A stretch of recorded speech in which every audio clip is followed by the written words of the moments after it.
A Shot in the Dark by Silverpup. Chapter 30. So, what route will we be taking to Mordor? Tauriel asked sensibly as they began their trek along the river.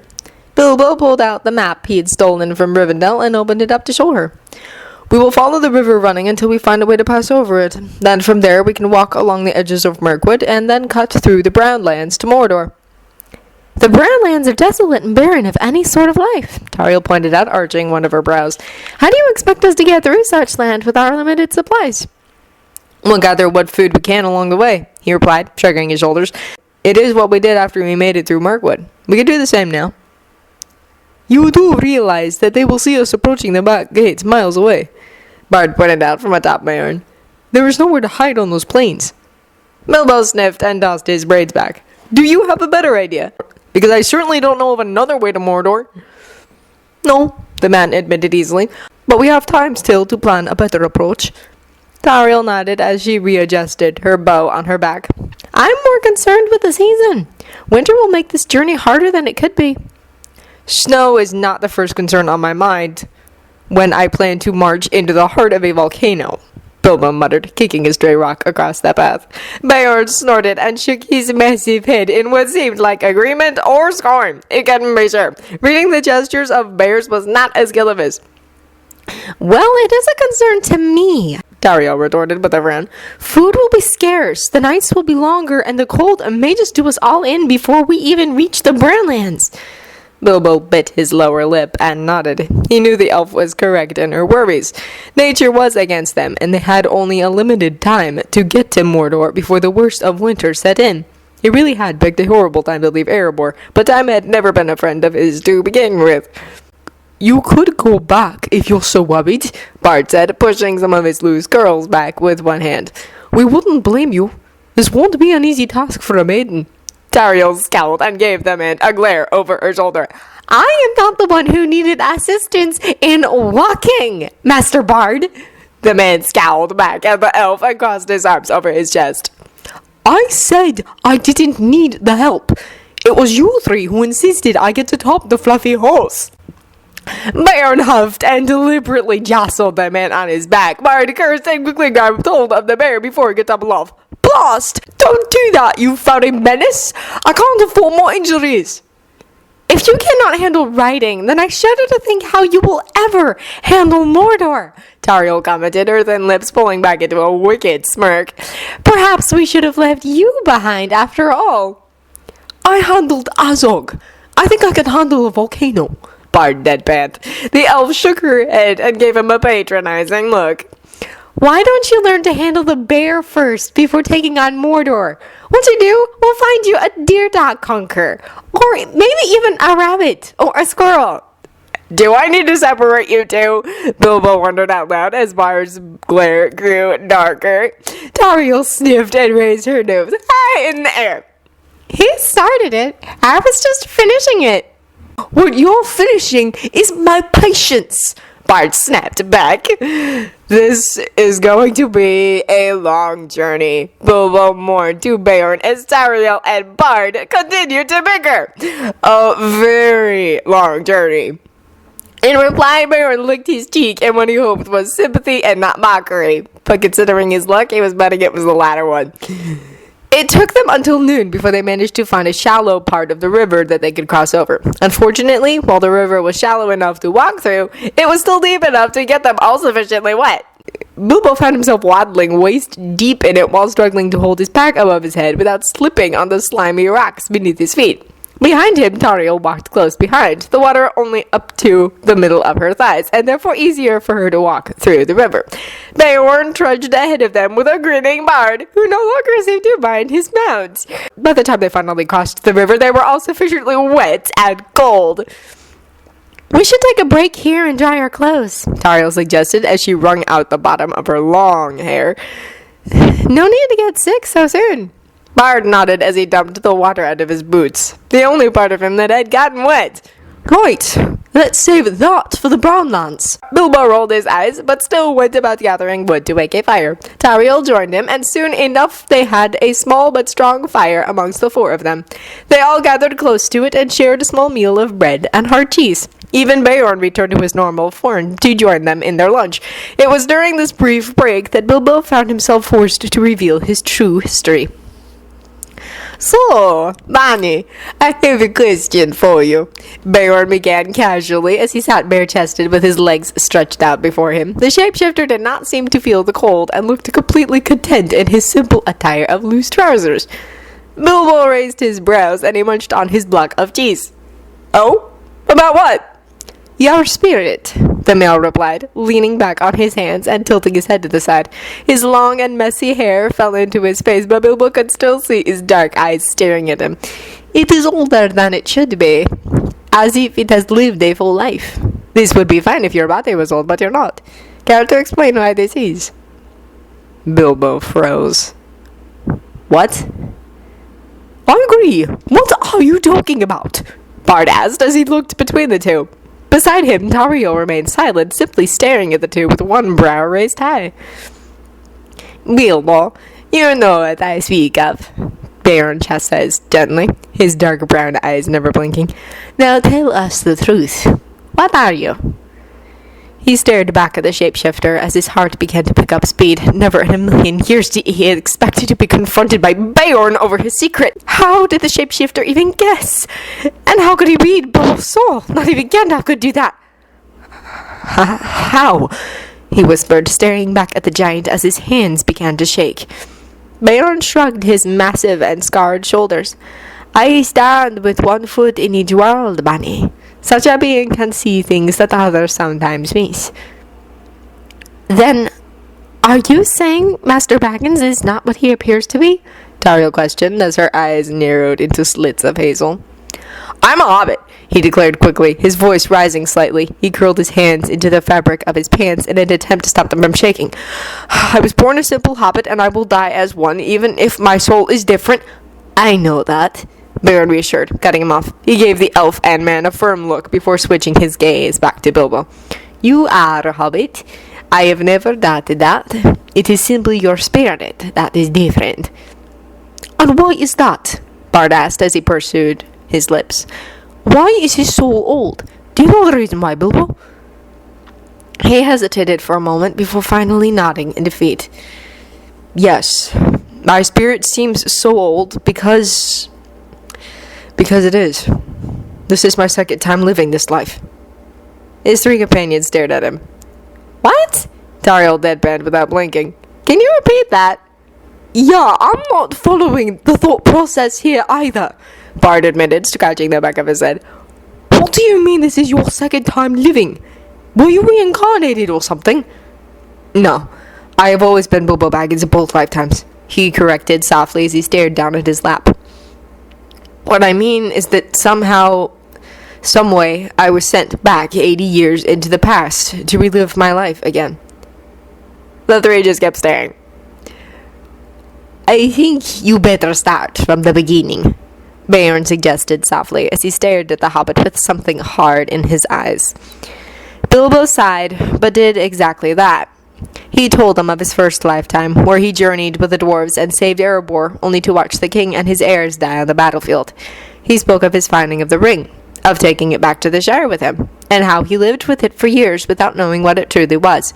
He then told them of Frodo, and how he gave the ring to his nephew, only to have Gandalf at last discover that it was the One Ring. He explained briefly of the war that followed, of the battles won and lost, and how in the end they won when the ring was finally destroyed for good. At the end of his tale, each of his comrades looked at him in silence until Tauriel finally broke it by jumping to her feet. Why did you not speak of this all earlier? She demanded, glaring down at the hobbit with her flashing eyes. Do you have any idea how valuable all this information is? You have knowledge of what might possibly be the greatest war ever fought in our world, and you hoarded it away. Why would you do that? Because I did not wish to risk changing things too drastically, he replied, meeting the elven beauty's glare straight on. I learned the hard way, back in the Misty Mountains, how even the smallest change can alter things greatly. Tauriel did not look convinced. Instead, she clenched her jaw together and pulled her shoulders back into a straight line as she continued to glare at him. And what about the risks you took? I've seen you in battle, Master Baggins, and I've heard you speak of sacrifice more than once. You could have died for one of your comrades on that reckless journey, and all your knowledge would have been lost forever. I know. It was a risk that I was willing to take, he admitted, raising his chin higher. I would rather die in the place of my friends than allow them to fall again. Bard released a strangled gasp while Tariel's eyes practically spat fire at his confession. You would have sacrificed the world for 3 dwarves that were destined to die? She said harshly as her mouth pulled back into a snarl. How could you do such a thing? How could you put your desires above the fate of the entire world? How could you be so selfish? Because I am selfish. Bilbo snarled back as he finally rose to his feet to meet the confrontational head on. At the corner of his eye, he noticed Bard and Beorn stand as well, but paid them no mind as he continued to glare at the archer before him. I am selfish and self-absorbed and horrible and quite possibly the worst mortal to ever walk this land, he admitted as his hands continued to shake. But I do not regret my decision for one moment. I would still choose Thorin and the others over the world again and again if I have to. Bilbo, Bard tried to say, but the hobbit cut him off before he could begin. No! Do you not know what it's like to live for decades wondering why someone you love died an unjust death? He yelled, switching his glare to the two. It wasn't fair. Thorin should not have died. None of them should have died in that battle. I spent years living with that thought, and when I finally got the chance to save them, how could I not take it? How could I deny my heart's greatest desire when it was right in front of me? That does not justify your actions, Tariel spat, her beautiful face twisting into something harsh and unforgiving. You put your feelings before what was right, and that nearly doomed us all. I could not help it, he replied as his heart began to pick up speed. I know it is horrible and selfish of me to pick one person over thousands, but I couldn't resist making that choice. I'm not strong enough to watch them die again. I'm not strong enough to be the hero you think I should be. Tariel glared with hard and unrelenting eyes. It does not matter if your choice came from love and devotion. It was still wrong. Enough, Beorn ordered, interrupting the arguing duo by stepping between them. He pushed himself up to his full height and stared down at both with eyes that reflected a carefully controlled savagery. For the first time in a long time, Bilbo recalled that Beorn was not truly a man, no matter what face he wore. Enough. What's done is done, and it is time to calm down, the shapeshifter growled. Tariel shook her head, her red locks creating a whirlwind around her face. Not until... No, sweetheart, that's enough.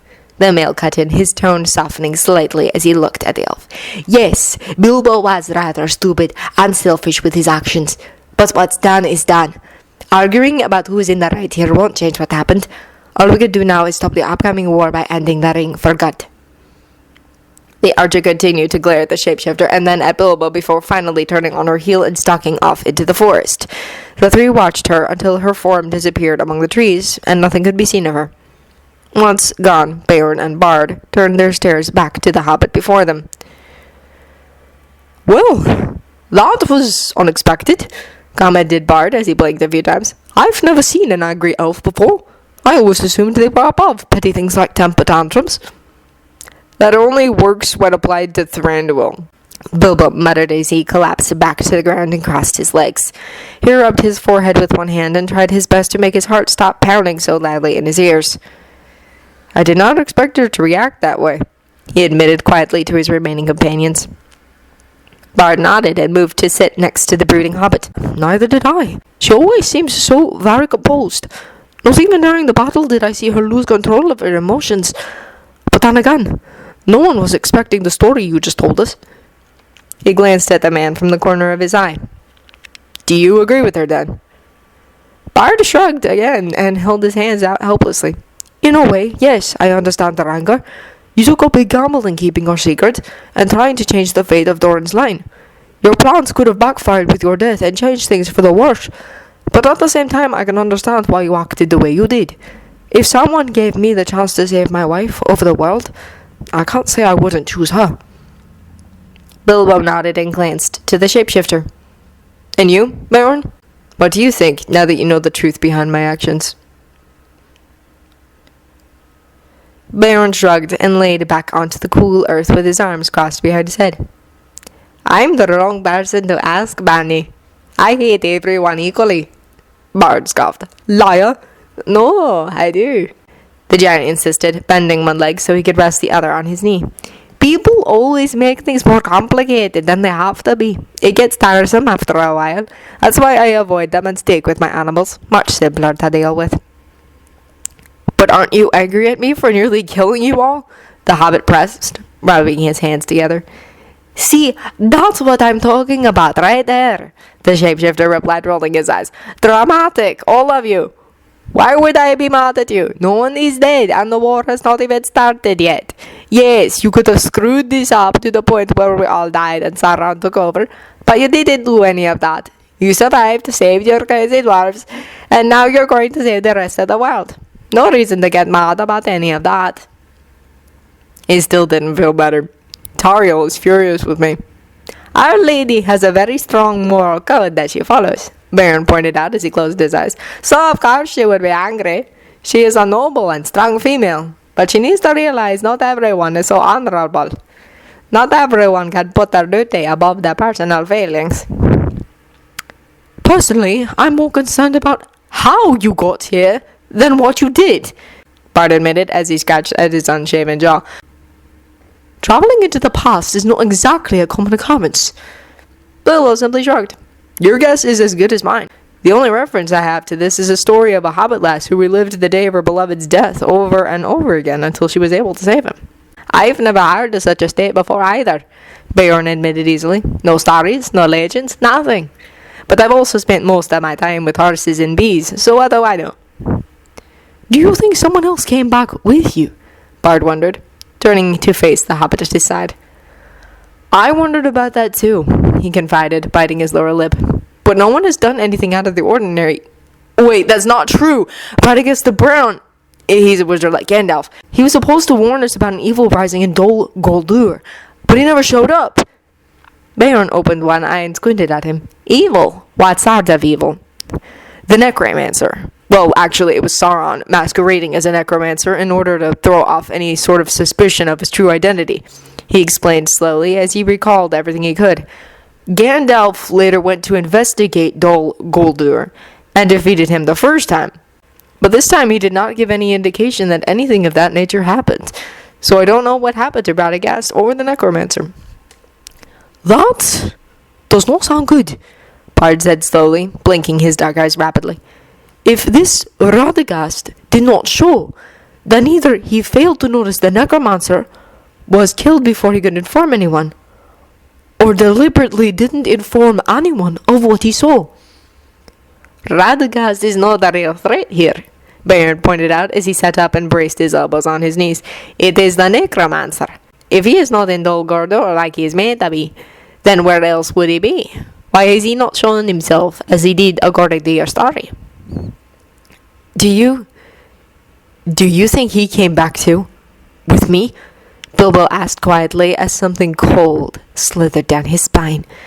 Distantly, he thought he heard the ring giggle, but could not be sure if he was imagining it or not.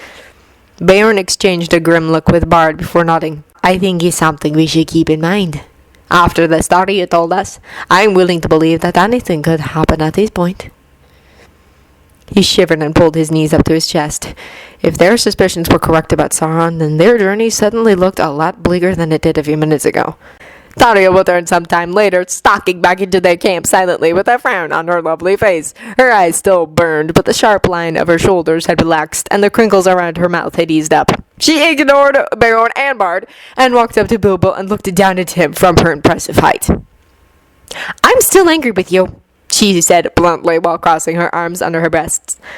But it is not in my nature to hold a grudge. So I will forgive you for your selfish and dumb choice, as long as you promise never to do such a thing ever again. I can't promise you that, he replied, because he knew himself well enough that if the possibility came up where he had to choose someone he cared about over the world, well, sorry, world, but he was picking his loved ones first. Eru could punish him for it later in the afterlife.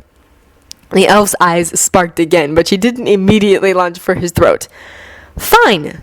Then I will keep watch and make sure you don't jeopardize the world in your selfishness. Off on the sidelines and out of the danger zone, because he was clearly a coward, Beorn snorted. You have your work cut out for you. Bilbo flashed him a quick glare before turning it back to the female in front of him. Just don't get in my way of protecting my friends. It's like watching a game or a battle. I feel like I should have a snack in my hands, Bard confided without lowering his voice because Lake Town fishermen weren't known for their intelligence. There should be some dried fruit in the bunny's back, Baron replied, pointing to the leather sack without looking away from the drama before him. I'm going to stab you both, Tario promised without looking at the two men. I can still leave you all behind and finish those myself, the abbot added as Bard hijacked his fruit. Nah, you won't, Beorn said, rolling his eyes. With hair you're trying to sneak off with all those bells in your hair. And you'd worry about us too much to leave, Bard added, biting into his stolen food and signing his death sentence. I hate you all, he declared with feeling as he glared at the three. Bard simply nodded and kept eating his stolen fruit. We love you too, Bilbo,